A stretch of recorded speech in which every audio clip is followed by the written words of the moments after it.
I am your host Indrani. Friends, आज जो मैं हमारे साथ शेयर की है स्टोरी, उनका नाम है गौतम बैनर्जी फ्रॉम बेंगलोर।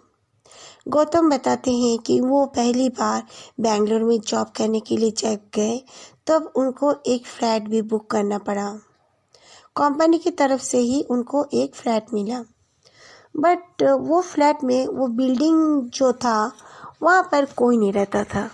पूरे बिल्डिंग में ही वो अकेले रहते थे।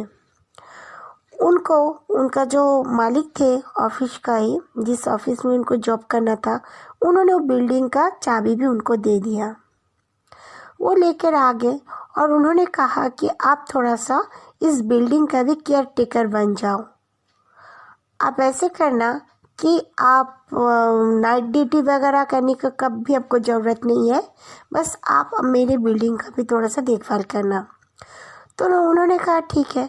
लेकिन वो जब गए तो देखी कि वो बिल्डिंग जो था काफ़ी पुराना कंस्ट्रक्शन था। उन्हें कुछ ठीक नहीं लगा, लेकिन बिल्कुल बाकायदा अच्छी तरह से बनी हुई थी, कहीं भी कोई प्रॉब्लम नहीं थी।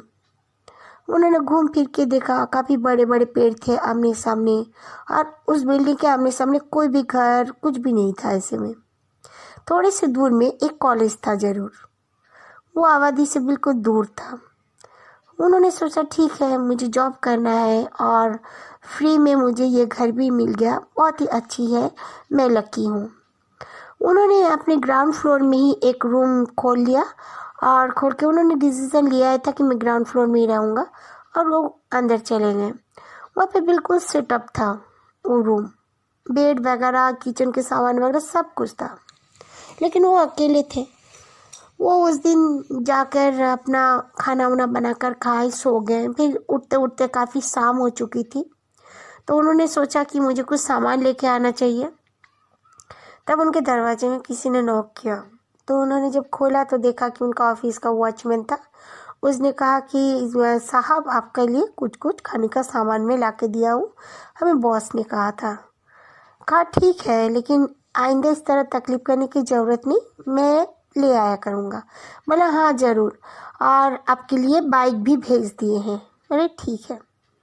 तो वो बाइक भी ले लिया, उनको बाइक भी लेनी नहीं पड़ी, तो वो और खुश हो गए कि कोई बात नहीं, मैं यहाँ पर जॉब तो मुझे करना ही है, अगर हो सके तो मैं किसी को यहाँ पर रख लिया करूँगा। उस दिन उन्होंने अपना डिनर विनर बना के वो टीवी देखने लगे। छोटा सा टीवी भी था, पोर्टेबल साइज का। और फिर टीवी देखते देखते उन्होंने डिनर किया। करने के बाद थोड़ा इधर उधर टहले।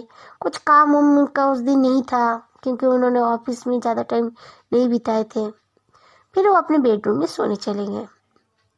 बिल्कुल मास्टर बेडरूम था, बहुत ही अच्छा बेडरूम था, उनको बहुत अच्छा लगा।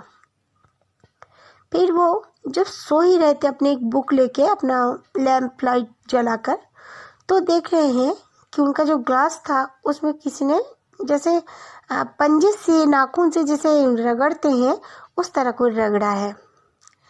उन्होंने देखा पर कुछ कहीं भी नहीं था, बिल्कुल सब ठीक ठाक था।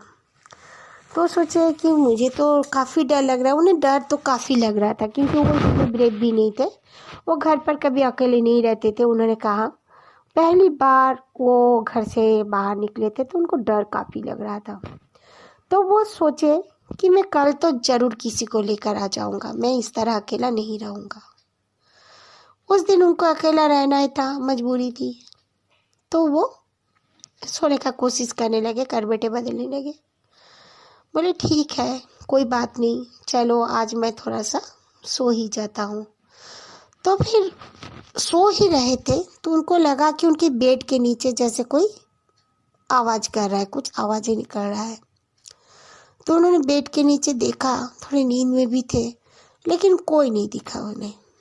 वो फिर से अपना सो गए। फिर सुबह उन्होंने अपना ऑफिस से गए, जाके अपना एक फ्रेंड को कहा कि चल ना, तू मेरे साथ रहेगा। तो वो बोले मैं कैसे रह सकता हूँ, मेरा तो अपना रूम है। तो बोले चल ना, तू देखेगा, जिस बिल्डिंग में मैं घर मतलब लिया हूँ, मुझे बॉस ने दिया है, चल देखते हैं। तो पहले से उस फ्रेंड को पहचानते हुए थे वो, बट दूसरे ही ऑफिस में जॉब करता था, उनका ऑफिस में उसका कॉलीग नहीं था वो। तो वो फ्रेंड बोला ठीक है, चलते हैं। तो फ्रेंड बोला अगर मुझे अच्छा लगेगा यहाँ पर तो मैं भी रह लूँगा। बोला बहुत बड़ा बिल्डिंग है तो एक बार चल। तो वो भी आ गए और फ्री में रह सकता है वो बोल दिया। तो दोनों सो रहे थे।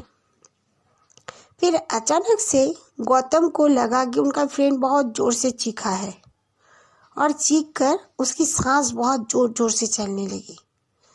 फिर उन्होंने जल्दी से उन्हें बिठाकर उन्हें पानी पिलाया। कहा कि क्या बात है, मतलब आइंदा मुझे अपने यहाँ पर कभी मत लाना। तो गौतम ने कहा क्यों, क्या बात है? तो बोले क्या करूँ यार, मैंने तेरी कहराने की आवाज़ सुनी। वो एक दूसरे बेड में था, उसी रूम में, और उनका फ्रेंड एक दूसरे बेड में था। मैं कहराने की आवाज़ सुनकर मैं जब तुझे उठकर देखने लगा तो मैं देखा कि एक औरत बैठी हुई है तेरे पास, बिल्कुल बाल खुले हुए और टिकटिकी बांधे तुझे देख रही है। मैं बिल्कुल उसको नाइट बल्ब की रोशनी से देख रहा हूँ। फिर वो तेरे पास देखे जा रही थी। मैं बहुत डर गया, सहम गया। तो मैं सोचा मैं भगवान का नाम लेकर चुपचाप सो के उसे देखता हूँ, कौन है, कैसी आई यहाँ पर। मैं ये सोचकर मैं सोने का जा ही रहा था कि वो मुझे देख ली और देखकर मेरा गला दबाने लगी। मैं चीख भी नहीं पा रहा था, चिल्ला भी नहीं पा रहा था। मुझे तेरे यहाँ पर नहीं आना, नहीं रहना। तो उन्होंने कहा कि गौतम ने कहा तुम सपना देखे होंगे। बोले नहीं, मैं बिल्कुल सपना नहीं देखा। तो बोले ठीक है, कोई बात नहीं। सुबह ही उसका फ्रेंड चला गया तो वो अपने वॉशरूम में नहाने के लिए गया। तो नहाने के लिए जब गया तो लगा कि उसके आमने सामने जैसे कोई उसे एकदम बहुत सामने उसको कोई दबा रहा है और फिर बहुत करीब आ जा रहे हैं बहुत सारे लोग। उसे ऐसा फील हुआ गौतम को। तो गौतम फिर जब मिरर के पास देखा तो वो देख रहा है कि काले काले कुछ लोग उसके आसपास बिल्कुल उसके साथ सट के खड़े हैं। ये देखकर गौतम सेंसलेस हो गया, गिर गया। फिर ना जाने कब उसको होश आया, वो उठ गया। फिर से उठकर उसके सर में काफ़ी दर्द हो रहा था। वो उस दिन ऑफिस भी नहीं गया, डॉक्टर के पास गया। फिर अपने बॉस के घर गया, जाकर कहा मेरे साथ ऐसे ऐसे हुआ है, मेरे एक दोस्त के साथ भी। तो उसके जो बॉस थे उन्होंने कहा ओ तुम्हारे साथ भी ऐसे हुआ? तो बोले मतलब और किसी के साथ हुआ था? तो बॉस ने कहा मेरे भाई के साथ भी ऐसे हुआ था। मेरा भाई वो प्रॉपर्टी बेचने के लिए कहता है। मैं सोचता था कि मेरा भाई ये झूठ मूठ कहता है, लेकिन वाकई में वहाँ पर कुछ है, इसीलिए हर किसी के साथ ऐसा होता है। तो गौतम बहुत नाराज हो गया। बोले आपके लिए प्रॉपर्टी ज़्यादा बड़ी है, किसी की जिंदगी नहीं। आपने वैसा भूतिया घर में मुझे भेज दिया था। तो बोले नहीं नहीं नहीं, तुम नाराज मत हो। ऐसे मेरे भाई ने तुम्हारे आने से 5 दिन पहले मुझे ऐसे कहा, वो वहाँ पर स्टे किया था। वो प्रॉपर्टी हम बेचना चाहते हैं। तो मेरा भाई ट्राई करने गया था तो उसे ऐसे ऐसे कुछ दिखा, कोई बच्चे और औरतें सब हंस रहे हैं, बातें कर रहे हैं। तो मैं सोचा मेरा भाई बनावटी कर रहा है, वो नहीं बेचेगा, फिर बाद में खुद कुछ करेगा सोचकर। लेकिन वाकई में मेरा भाई सच ही बोल रहा था। मुझे माफ़ कर दो, मैं तुमसे ऐसा कुछ करने के लिए मैं नहीं चाहता था, लेकिन मुझसे गलती हो गई, तो मुझे माफ़ कर दो।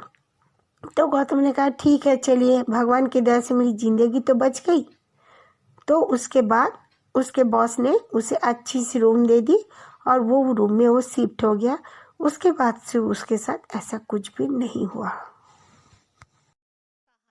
मैं आपकी होस्ट इंद्रानी। आज मैं आपके साथ बहुत ही अच्छी स्टोरी शेयर करने जा रही हूँ जो मेरे साथ शेयर किए हैं सोनम फ्रॉम रायपुर। मेरा नाम सोनम है। मैं अपने ससुराल की एक स्टोरी आप लोगों के साथ शेयर करना चाहती हूँ। मैं जब नई नई शादी होकर गई उस घर में, मुझे ऐसा कुछ नहीं लगा कि मुझे वैसा दिन यहाँ पर बिताना पड़ेगा। मैं जब गई तब मैंने देखा मेरा हर सेटअप ग्राउंड फ्लोर में कर रखे थे। मैं खुशी खुशी अपने रूम में चली गई। मैंने जैसे हस्बैंड मांगा था, मुझे भगवान ने वैसा ही हस्बैंड दिया था। उस रूम में बिल्कुल मुझे ऐसा नहीं लगा कि कुछ गड़बड़ हो सकता है। पहली रात हमारी अच्छी तरह से गुजर गई। शादी के करीब करीब 10 दिन बाद मेरे पति को बाहर जाना था काम से। उन्होंने ऑफिस ज्वाइन करते ही उनको बाहर भेज दिया गया। उन्हें करीब करीब 10 दिन के लिए बाहर जाना था। मैं डर तो रही थी पर किसी से कुछ कह नहीं रही थी। हमारा जो घर था वो 3 स्टोरीज का था और परिवार भी काफी बड़ा था। मेरे सास ससुर के करीब करीब 7 बच्चे थे। हमारे पति 5 भाई और उनके 2 बहनें। 2 बहनों का भी तब तक शादी नहीं हुए थे। मैं अपने पति का चौथा नंबर हम लोग थे। मेरे पति चौथा सन थे उनका। इसी तरह मैंने देखा कि रात को मुझे अकेला सोना पड़ेगा। मैं इतने घबरा नहीं रही थी क्योंकि मैं अपने मायके में अकेला ही सोया करती थी। रात को मैं जब सो रही थी, अचानक से मुझे लगा जो ग्लास का एक विंडो था वहां पर किसी ने नॉक किया है।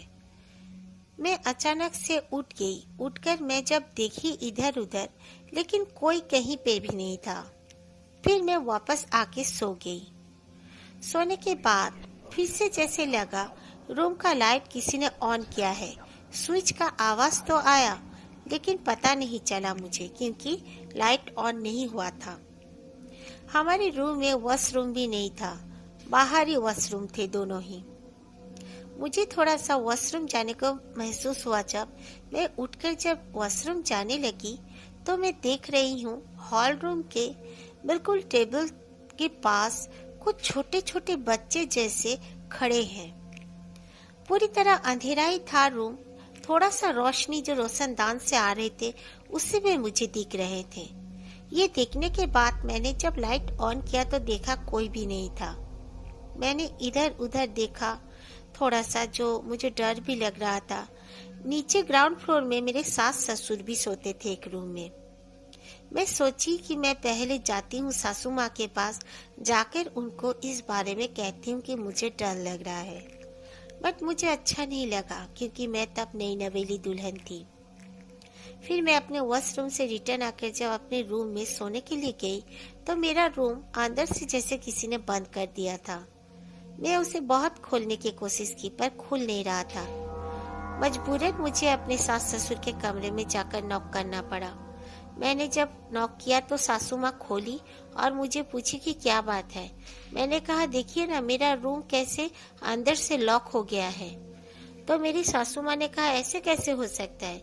वो जब मेरे साथ आई तो वो रूम खुला हुआ था। मुझे बहुत शर्मिंदगी महसूस हुई क्योंकि मेरी सास ने मुझे कुछ नहीं कहा। वो बस इधर उधर देखी, फिर बोली कि तुम सो जाओ और अपना डोर अंदर से बंद कर लेना। मैंने अपना डोर अंदर से बंद कर लिया। मेरा जो नया नया ड्रेसिंग टेबल था मेरे दहेज में ही वो आया था। मैं देख रही हूँ वो ड्रेसिंग टेबल के टूल के ऊपर में जैसे कोई बैठा हुआ है और मुझे आस्ते आस्ते गुनगुनाने की भी आवाज आ रही थी। अब मुझसे और बर्दाश्त नहीं हो पाया। मैं उठ के अपने दरवाजे की ओर जब जाने लगी तो मैंने फिर देखा कि मेरे बेड के सामने में ही 4-5 छोटे छोटे बच्चे खड़े हुए हैं और उन लोग कुछ आवाज से और कुछ दूसरे भाषा से बात कर रहे हैं। ये सब देखने के बाद मैं बहुत जोर से चीख कर दरवाजे का और आकर मैंने दरवाजा खोलने की कोशिश करने लगी, लेकिन दरवाजा जैसे बाहर से किसी ने बंद कर दिया था। मैं काफी डर गई थी। मैं पसीने से पूरे भीग गई थी और जोर जोर से चीखने लगी और दरवाजा को खोलने के लिए कोशिश करने लगी। फिर ना जाने क्या हुआ, मैं शायद बेहोश हो गई और उसके बाद जब सुबह मेरी नींद खुली तो मैंने देखा मेरी सास ससुर, मेरे बड़ी जिठानी सब कोई मेरे पास ही बैठे हुए थे। मैंने उनको अपना प्रॉब्लम बताया, लेकिन किसी ने मेरे साथ ऐसे कुछ भी नहीं कहा कि ये कुछ प्रॉब्लम है बोलकर। मेरी ऊपर की जो भाभी थी उन्होंने मुझे किचन में चुपके से बुलाया और बुलाकर कहा कि तुम यहाँ पर इस रूम में मत रहो। मैंने जब पूछा कि ऐसा क्यों, तो उन्होंने कहा कि ये रूम, ये ग्राउंड फ्लोर में रहने से हम लोग भी बहुत कतराते हैं। ये ग्राउंड फ्लोर बोलते हैं कि इसमें किसी आत्मा का बसेरा है, इसीलिए हम कोई भी बहू इस ग्राउंड फ्लोर में नहीं रहते हैं। हर किसी नई नवेली दुल्हन को वही रूम थमा देते हैं सासू माँ, लेकिन ये बिल्कुल ठीक बात नहीं है। तो भी चल, हमारे पास के वाला जो रूम है छोटा है, बट वो अच्छा रूम है, तू वहाँ पर शिफ्ट हो जा। मैंने तुरंत अपने हस्बैंड से इस बारे में बात की तो मेरे हस्बैंड ने कहा, हाँ भाभी ठीक कह रही है, तुम्हें अगर डर लग रहा है तो तुम पास वाले रूम में चली जाओ और फिलहाल भाभी को बोलो कि तुम्हारे साथ सोए। और हम लोगों ने ऐसा ही किया और दोबारा मैंने कभी ग्राउंड फ्लोर में सोने की कोशिश भी नहीं की। मेरे पति आ गए।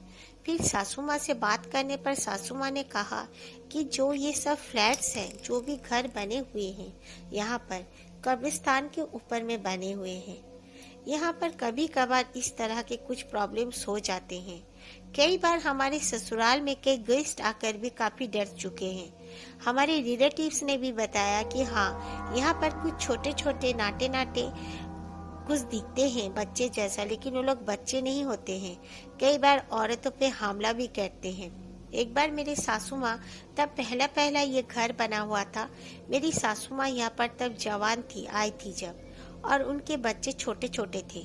उनके ऊपर में तो बाकायदा वैसे छोटे छोटे जो नाटे नाटे आदमी लोग, उन पे हमला भी किया था।